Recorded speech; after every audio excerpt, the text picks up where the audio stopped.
নমস্কার বন্ধুরা, আমি পুলক ঘোষ আর গাছের যত্ন নিনের আর একটি নতুন এপিসোডে আপনাদের সকলকেই স্বাগত। আশা করি আপনারা সকলেই ভালো আছেন। আর ভালো তো থাকতেই হবে, আপনার গাছকে ভালো রাখতে হলে আপনাকেও ভালো। বন্ধুরা, গাছে যদি আমরা এরকম প্রচুর ফুল নিতে চাই, তো সেই ফুল নেওয়ার জন্য আমাদের যেটা করণীয় তা হলো গাছে ঠিক মতো সময় মতো খাবার দেওয়া, সঠিক খাবার দেওয়া, এটার প্রয়োজন। তো আমরা এক্ষেত্রে কখন কি খাবার দেব সেটার একটা আমি আমার ভিডিও থেকে আপনারা যদি দেখে থাকেন সেটা কি কখন কি খাবার দিচ্ছি সেটার তালিকা একটা মোটামুটি পেয়েছেন। তবে আমি মাঝখানে বেশ কিছুদিন ছিলাম না, এখন আবার ফিরে এসেছি। এসে কুম্ভে গেছিলাম, আপনাদের বললাম আগের ভিডিওতেই। তো কুম্ভ থেকে ফিরে এসে এখন একটি খাবার দেওয়ার প্রয়োজন রয়েছে, সেটা হলো বায়োভিটা এক্স। এটা কিন্তু একটা সিউইড। এই সিউইড কেন ব্যবহার করছি সেটা আমি আপনাদের অবশ্যই বলবো, কতটা পরিমাণ ব্যবহার করব। বন্ধুরা, বায়োভিটা এক্স সিউইড এক্সট্র্যাক্ট এর মধ্যে যে সমস্ত মাইক্রোনিউট্রিয়েন্টগুলো রয়েছে সেগুলো হচ্ছে iron, magnesium, calcium, sodium, boron, sulphur, zinc, manganese, copper, সমস্ত মাইক্রোনিউট্রিয়েন্টগুলো কিন্তু রয়েছে। এবার দেখুন বন্ধুরা, যে বিষয়টা হচ্ছে গাছে যখন ফল ধারণ করছে, গাছে যখন ফল ধারণ করার ক্ষমতা তৈরি হচ্ছে, সেই সময় কিন্তু এই মাইক্রোনিউট্রিয়েন্টের অভাবে গাছের কিন্তু বিভিন্ন রকম রোগ সমস্যা দেখা দেয়। কারণ এই সময় যে তার পুষ্টি রসটা গ্রহণ করা দরকার, যেহেতু টবের মধ্যে রয়েছে, সেটা কিন্তু তার মধ্য থেকে উপযুক্ত খাবার যদি আমরা বাইরে থেকে প্রয়োগ না করি সেক্ষেত্রে পাবে না। আর এবছর আমার যেহেতু গাছ কোকোপিট মাটির মিডিয়াতে, কোকোপিটের মধ্যে ন্যাচারালি খুব একটা নিউট্রিয়েন্ট কিছু থাকে না, মাটির মধ্যে থাকে। মাটি থেকে যতটা শোষণ করা শোষণ করছে, কিন্তু কোকোপিটের মধ্যে যেহেতু নেই, তাই জন্য আমাকে কিন্তু বাইরে থেকে খাবার প্রয়োগ করতে হচ্ছে। সে ধরুন সবজির ক্ষেত্রে বা যখন ফুল ফুটছে, সেই কুড়ি ফুল আসছে সেক্ষেত্রেও, এবং ধরুন এখানে আমার কপি রয়েছে, এই কপির প্রত্যেকটিতেও কিন্তু একই অবস্থা। এই সময় এদের কিন্তু খাদ্য চাহিদা রয়েছে, বিশেষ করে মাইক্রোনিউট্রিয়েন্টের চাহিদা রয়েছে। তো আমি সেই জন্য মাইক্রোনিউট্রিয়েন্ট এই মুহূর্তে প্রয়োগ করছি। কতটা পরিমাণ প্রয়োগ করব বন্ধুরা, এখানে যে জারটা রয়েছে, এখানে 5 লিটার জল নিয়েছি।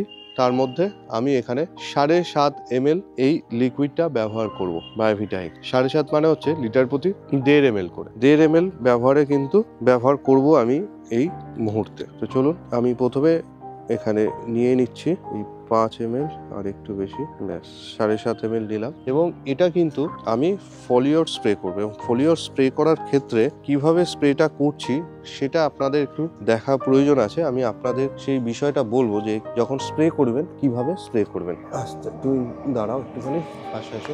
আমি এখানে আস্তে আস্তে জলটা ভরে দিচ্ছি। অ্যাকচুয়ালি এটা যেহেতু 16 লিটারের জার, এবার আপনি যদি 1 লিটার 2 লিটার যাই না যেরকমই জল নিতে চান না কেন, সেটার পরিমাপটা ঠিক রাখার জন্য আপনাকে একটা নির্দিষ্ট পাত্রের প্রয়োজন হবে। তো এই মুহূর্তে আমার কাছে যে পাত্রটা রয়েছে, এটা 5 লিটারের জার রয়েছে। তো 5 লিটার আমি, আমার যে পরিমাণ গাছ আছে তাতে এটা 5 লিটার জল লেগে যাবে। তো সেই জন্য আমি কিন্তু এই 5 লিটারের পাত্রটাই নিয়েছি। ঠিক আছে, হয়ে গেছে। এবারে আমি যখন স্প্রে করছি আপনারা সেটা একটু ফলো করুন। আমি যখন স্প্রে করব তখন কিন্তু এই যে সমস্ত গাছে স্প্রে করছি, সেই গাছের কিন্তু একেবারে ধরুন এখানে যে ফুলকপি রয়েছে, কালারিং ফুলকপি রয়েছে, এগুলোর উপরে কিন্তু আমি এভাবে ডিরেক্ট স্প্রে করব না। আমি যেটা করব সেটা নিচের দিক থেকে স্প্রে করব। দেখুন কিভাবে আমি স্প্রেটা করব।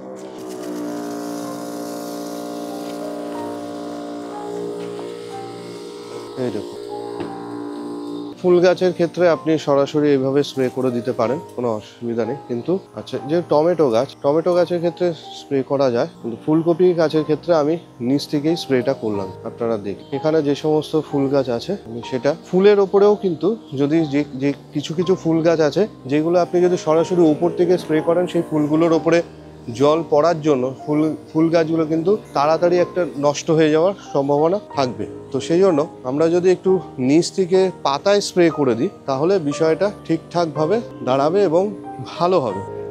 তো এখানে আমি দেখুন এইভাবে নিচ থেকে করে দিচ্ছি। যেগুলো আপনার আলাদা করে নিচ থেকে স্প্রে করা সম্ভব না, সেগুলো তো ঠিকভাবে করবে, সেটা তো করা সম্ভব নয়। আচ্ছা, এখানে দেখুন আমার বেগুন গাছ রয়েছে, আর আমার ওইদিকে বেশ কিছু ক্যাপসিকাম গাছ রয়েছে, যেগুলোতে আমি স্প্রে করতে চলে গেলাম। এখানে কিন্তু আমার সমস্ত লঙ্কা গাছ, ক্যাপসিকাম গাছ যেগুলো রয়েছে, সেগুলোতে আমি এই মুহূর্তে স্প্রে করছি। দেখুন এগুলোতে আমি কিন্তু স্প্রে করে দিচ্ছি। সমস্ত গাছেই স্প্রে করা যাবে, কোনো অসুবিধা নেই। স্পিড একটু কমিয়ে রেখেছিলাম, এবার স্পিড বাড়িয়ে দিলাম, আর এক ঝলকেই কিন্তু সমস্তটা স্প্রে হয়ে যায়। এখনো বাকি আছে, আরো অন্য গাছও আছে যেগুলোতে স্প্রে করব, আপনাদের দেখাবো। এখানে আমার ইনডোর গাছের কিছু সেকশন রয়েছে, অর্কিড রয়েছে, সেগুলোতেও কিন্তু আমি এই মুহূর্তে স্প্রে করে দিই। আচ্ছা, চলে আসছি এদিকে। সমস্ত গাছপালা রয়েছে, এখানে অনেকগুলো রয়েছে, বোগেনভেলিয়া রয়েছে, জবা গাছ রয়েছে, সেগুলোতে কম বেশি আমি কিন্তু স্প্রে করে দিলাম। মাঝে মধ্যে ইনকা একটু ঘুরিয়ে দেওয়ার প্রয়োজন আছে, তাহলে যেদিকটা রোদ পাচ্ছে সেদিকেরই ফুলগুলো ফুটছে বেশি, আর পিছন দিকের ফুলগুলো কম ফোটে, সেই জন্য একটু মাঝে মধ্যে ঘুরিয়ে দেওয়ার প্রয়োজন। একটু কমিয়ে দিলাম। তো যাই হোক, এইভাবে আমি মোটামুটি এখানে সমস্তটা ইয়ে করে দিলাম। ইনকার ওই দিকটায় আলোটা বেশি, এদিকটায় আলো পাচ্ছিল বলে এই দিকের ফুলগুলো ফুটেছে, ও পাশটার ফুলগুলো ঠিক মতো ফোটেনি, তাই আমি একটু এখন ঘুরিয়ে দিচ্ছি যাতে ওদিকের ফুলগুলো ফোটে। না, এই ফুলগুলোকে আমি এদিকটা একটু ঘুরিয়ে দেবো যাতে ওই পাশটায় আলোটা পায়, ওই দিকের ফুলগুলো এবারে ফোটে। তো মোটামুটি এইভাবে এই গাছটা ভারে একটু ঝুলে গেছে এদিকে, তো আমি দেখি এটাকে যদি একটু ঠিক করে দেওয়া যায়। মনে হচ্ছে না খুব একটা বেশি করা যায়, তবে একটা বুঝতেই পারছেন যে গাছটা যে সাইজ হয়েছে, যেরকম ভাবে বুশি হয়েছে, তাতে এদিকে একটু ঝুলে গেছে এবং পাটকাঠি দিয়ে সাপোর্ট দেওয়া হয়েছে, কিন্তু সাপোর্টটা আরেকটু হার্ড দেওয়া দরকার ছিল, ওইদিকে দেওয়া দরকার ছিল, এটাকে আরেকটু ঠিক করে নেন। মোটামুটি এই গাছগুলো এদিকে ঠিকঠাকই আছে। অ্যাস্টারে কিন্তু দেখুন আপনারা ফুল কিরকম ভাবে রয়েছে, প্রত্যেকটা ডালেই ফুল রয়েছে, প্রচুর ফুল ধরে রয়েছে। তো মোটামুটি এদিক থেকে দেখতে গেলে গাছপালা এখন ঠিক আছে। ঠান্ডা কমে গেছে, গরম হালকা হালকা করে গরম পড়ছে, রাতের দিকে ঠান্ডা রয়েছে, তবু তার মধ্যেও কিন্তু গাছপালা ফুল এখনো পর্যন্ত দিয়ে যাচ্ছে। যতদিন দেবে ততদিন তো ঠিক আছে,